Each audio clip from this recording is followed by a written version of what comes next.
issue on either lateral side. You can move inferiorly, and that next bony prominence or bony structure that I'm going to run into will be his iliac crest. So there is not a whole lot of space between, you would think like, oh, there's just this giant space. There's really maybe 2 or 3 finger widths between lateral sides of the 11th rib, superior aspect of that iliac crest. So just be aware that don't take your hands off, keep them in and kind of just shift or roll so that you're not jumping over the structures you're actually trying to palpate, okay?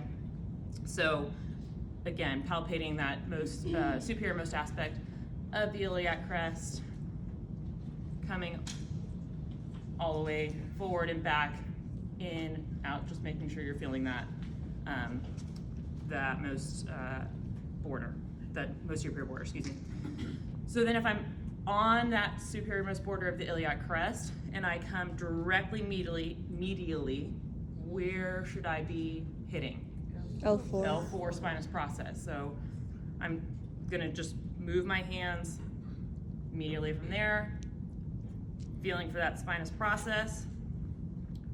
To confirm, it's a lot like when you're finding C6, C7.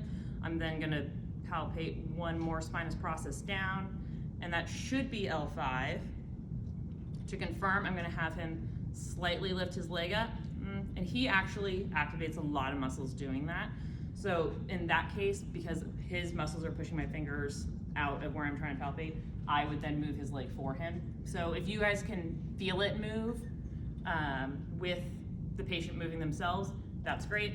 If not, go ahead and move their leg for them.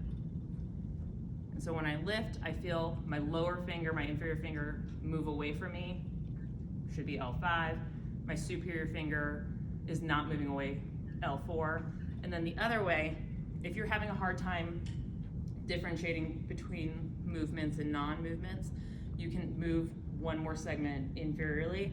So I'm gonna keep my finger on what I think is L5, move inferiorly again, and the next, it's not quite as pokey as an L4, L5 spinous process. It's much smaller, should be your S1. But the thing that's different between L5 and S1 is if I move laterally from L5, my finger will fall off into soft tissue because it's a true spinous process. Whereas if I'm on S1, I'm just gonna hit more what?